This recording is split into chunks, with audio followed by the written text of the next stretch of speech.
Howdy folks, it's another Sunday night and we have gathered. We have four at the round table and tonight, possibly more if they jump in, but right now we have the four and we're here to discuss Peter Davison in The Key to Time 2, story number 2 in The Destroyer of the Whites.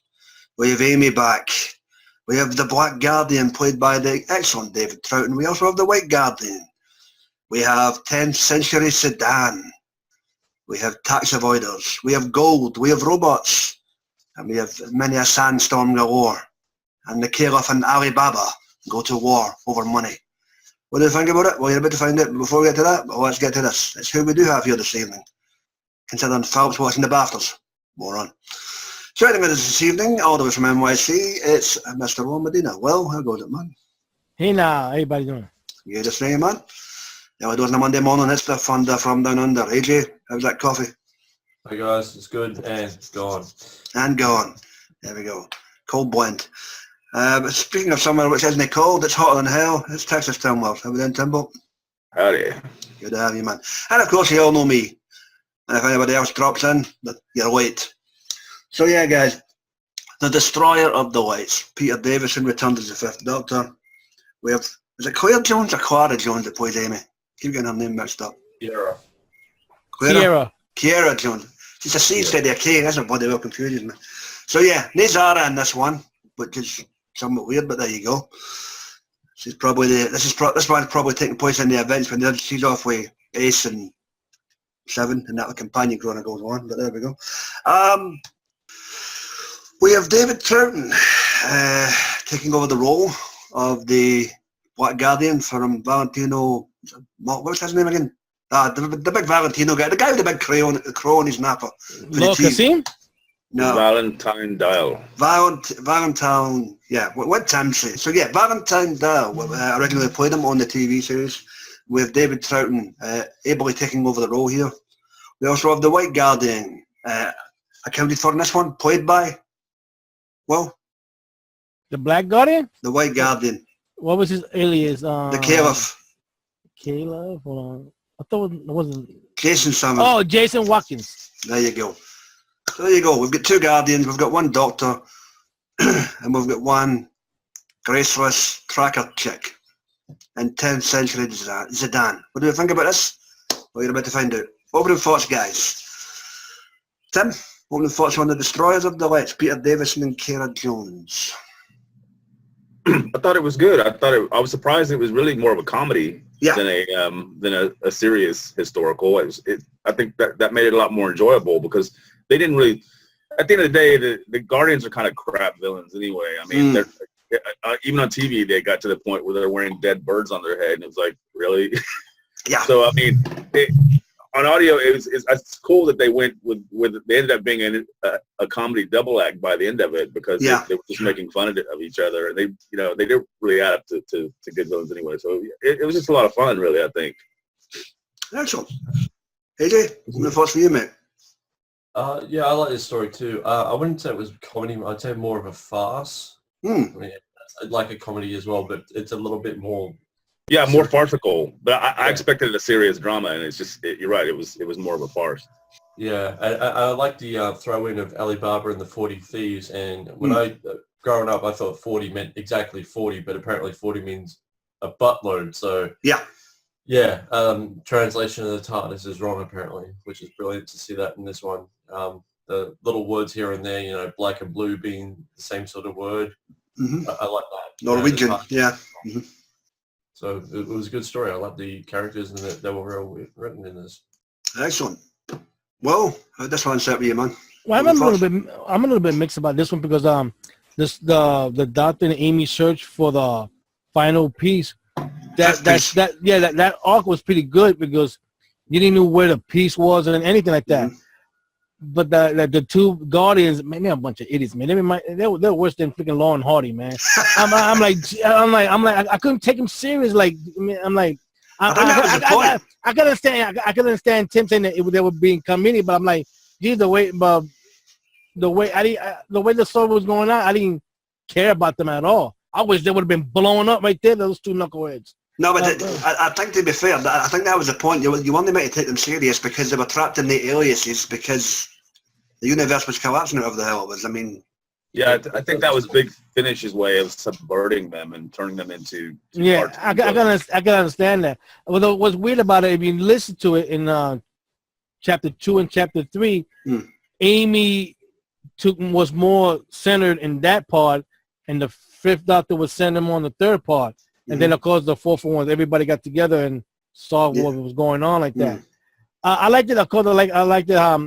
Even though she still don't understand things like that, Amy was trying to explain things to the other girl. Nisrin. Nisrin, some of the words like that, especially like a space vehicle and all that, and a robot.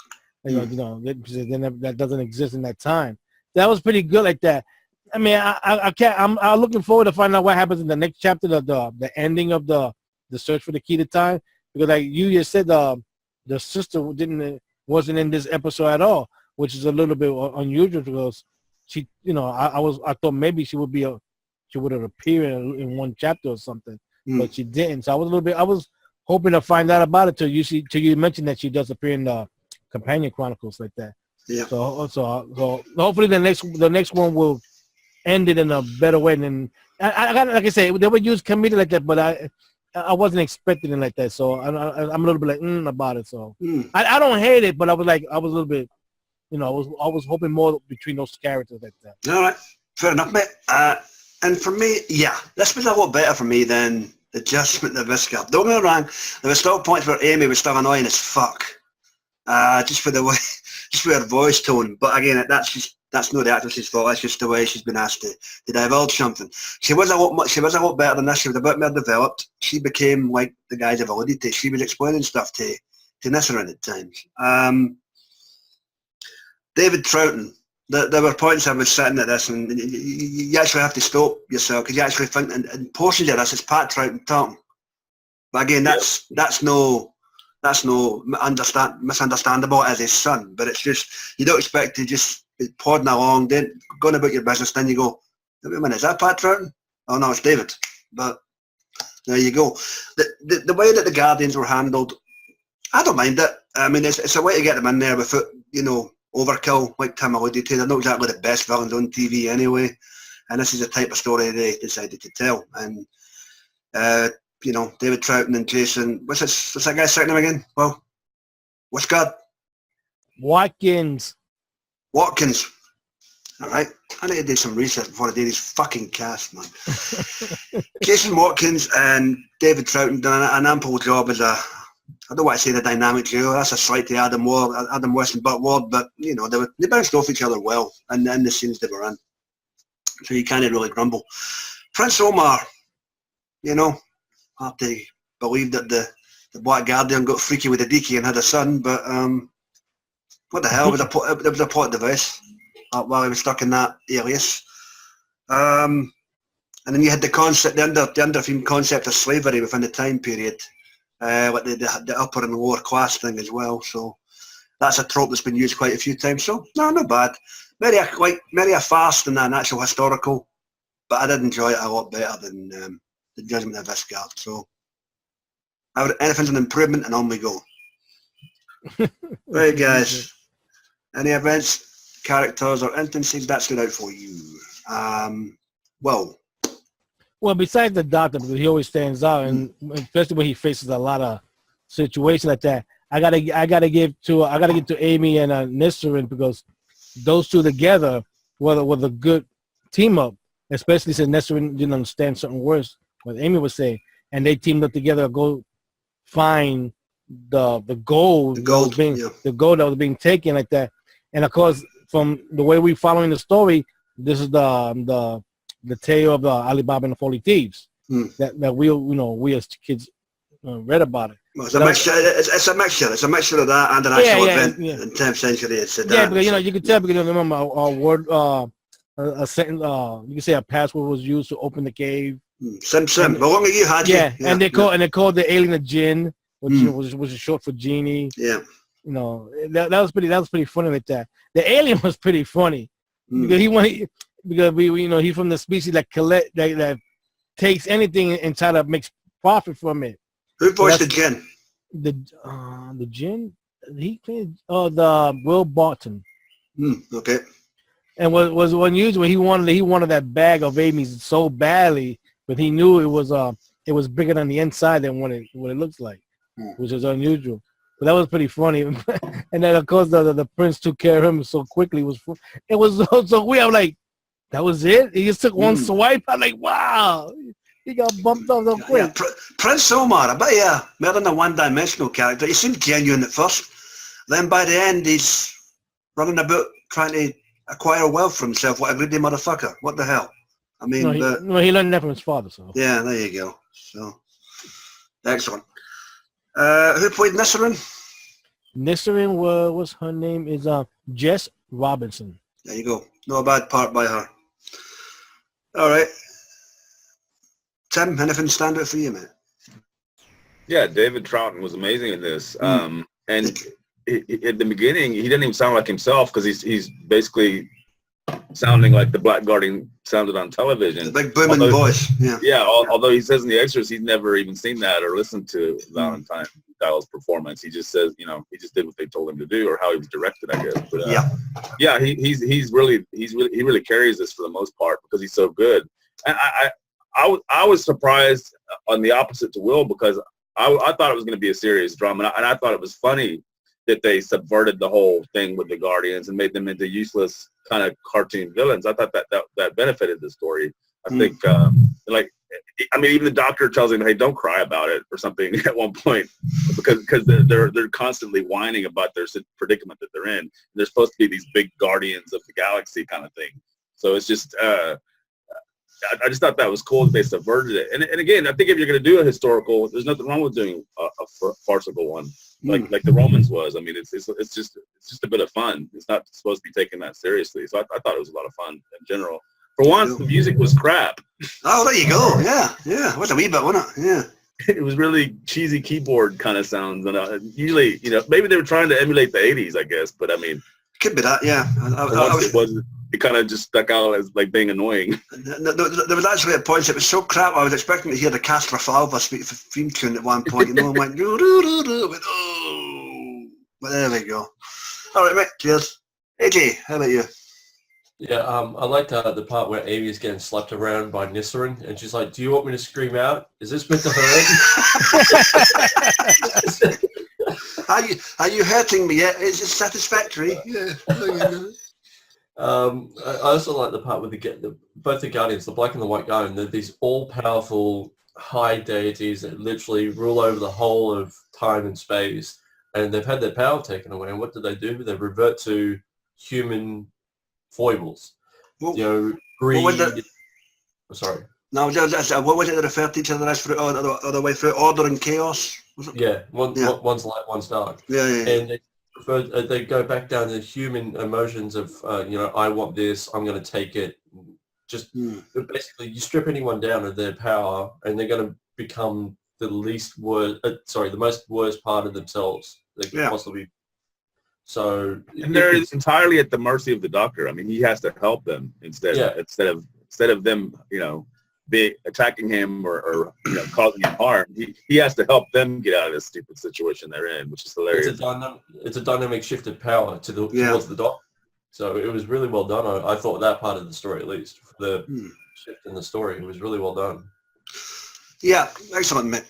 And for me, you had this, the two Guardians and their aliases all the way through the story, and then it's not until you get to the last 20 minutes of part 4, you're going, well, where's the segment? And it's not until they melt down the gold, and you end up with the orb cubed, and you go, that's a segment?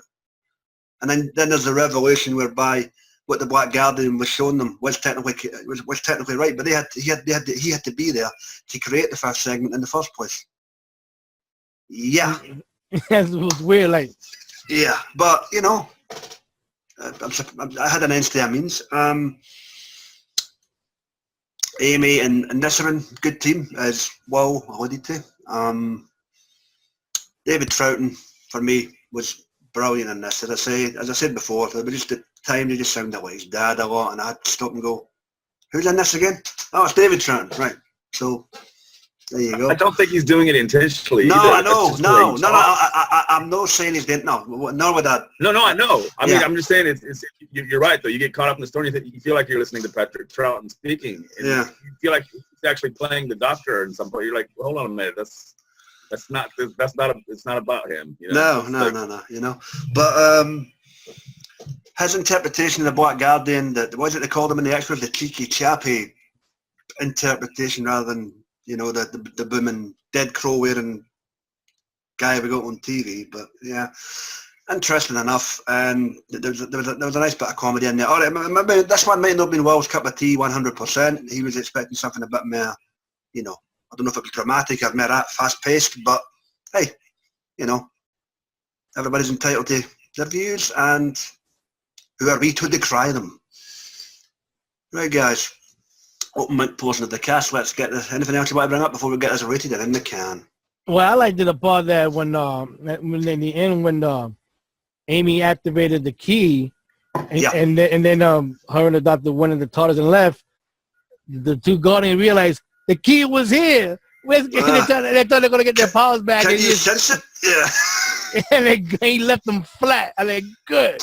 Serves them right. I quite like that as an ending though, because they're stoating along the sand dunes, just bickering to one another, you know. Oh, he'll save me first, you know. No, you won't help me. No, but me. Well, I helped him. Well, no, you didn't. Yeah, it's like classic, you know, Abbott and Costello or Laurel and Hardy type humour. So, yeah, there you go. Well, I like too how the key itself is downplayed. This is a key to time trilogy, and yet it's like you just pointed out a minute ago. Right to the end, it's not until the very end of the story that it actually comes into play, and you almost forget it's one of those kind of stories. But that's what they are looking for, is a key to time. So yeah. Anything for you, AJ? Yeah, I agree. I like the part where the key of time doesn't exist until it's created. Like it's outside of time and space until events cause it to manifest, which was a good idea. Instead of just being, oh, look, that rock over there, that's it right there. Okay, done. Next story. And for me, I suppose we should mention, as a time-honoured tradition on this show, this was the first directorial debut in the Doctor Who main range of our good buddy, Miss Lisa Barrowman. Just to appease Will down there. So wasn't her first. First in the range, she said. The first of the main range. Yeah, I think so, yeah. Yeah, I thought first in the main range. Them. Yeah, she said it was the first in the main range. So, yeah, she took a wee trek over from the companion chronicles and gave it a bash. Nice job, Lisa. Right, guys. Anything else? Well, I was funny when Nesrin was explaining to Amy about slavery, that if you look, you don't see no old ones. You don't see no like blind or weak slaves. Because there be any slaves that show any kind of weakness, they're dispensed. I said, wow. I said, that's the way it was back then. The 10th century, man, in the Middle East. What do you want? I mean, you know. Yeah. Could have been worse. They could have built the pyramids. Anything else? No. Sorry, I was going to say the performers who fought for entertainment. Oh, fuck yeah. Oh, yeah. Talk about Gone with the Wind. What were they called? Oh, my God. I can't remember, but I farted for the wee elders here. Yes, Your Excellency. And what do? They perform tricks by farting. Really? Well, there you go. I said that's really a thing. I said what? Oh, after what we heard last night, maybe our buddy Beefhead can get a job with him. And that might not work out so well if the same result implied. But anyway, yeah, different. Good bit of comedy. Well, if we're done, just the four of us this evening. I guess it's that time again. I wish the ladies of the world a happy Mother's Day. Indeed, yes. Happy Mother's Day to one and all. Except for us here in the UK, because it was in March for some bizarre reason, but go figure. So, hope all you mums out there had a good day. Right, guys. The key to time. Big Finish main range. Story number, was it 116? 118. I'm doing well, man. I'm getting those big red X's galore. 118. The Destroyer of Delights, Peter Davison, Clara Jones. AJ, what do you give this out of 10? I'm going to give it an 8 out of 10. It was a good little historical romp with aliens, so it was good. Excellent. Timbo, what's the view for Helmet? What do you reckon? Yeah, I just did what AJ said. It was not the best story you've ever heard, but it was amusing enough diversion. So I mean, an 8's good for me. Well, what do you reckon, mate? You gonna echo that? Well, I'm gonna give it a 7.5. Yeah, I didn't like the comedy part like that, but it was not a bad story. I was just not expecting it, so I'm gonna give it a 7.5. Maybe the next one will bump it up a little bit, so so we could understand it. I wasn't expecting it. I didn't say I hated it, but I wasn't expecting it. No, you can be diverse about story and still enjoy it. And for me, I'll complete the trifecta of 8s. The guys have ordered, not the best, but it's a fun wee romp in the sand. Keep it clean, dairies. And Simpson, Salapin. That's all I'm going to say there. So enjoy your pina colada. Good story all around. Well, guys, done, dusted, in the can, and finito for another week. Join us next week when we're back on the gravy train with Colin Baker and Bonnie Langford. And well, the name of it is Spaceport Fear. Yes, story 170 in the Doctor Who main range. So we look forward to sitting down and tackling that. Hopefully some of our buddies who were unable to attend can join us on that evening. Flat levers. Yeah, well, there you go. As always, guys, please check out our various buddies on the wonderful wackety world of the YouTube. You get Dr. Freedom and his daily news broadcast, his Omega Files, and the adventures of Dr. Freedom and Eric. You get the guys and dolls out at Geeks Assembled with, movies, TV show reviews, and audio head and all that good stuff.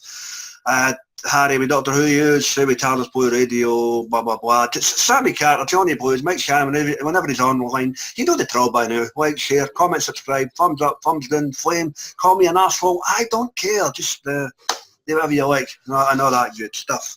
With that, guys, we're getting the hell on out of here because it's time to go and get beer. It's Sunday night and it's time for some delight. We wish you all a safe and prosperous week.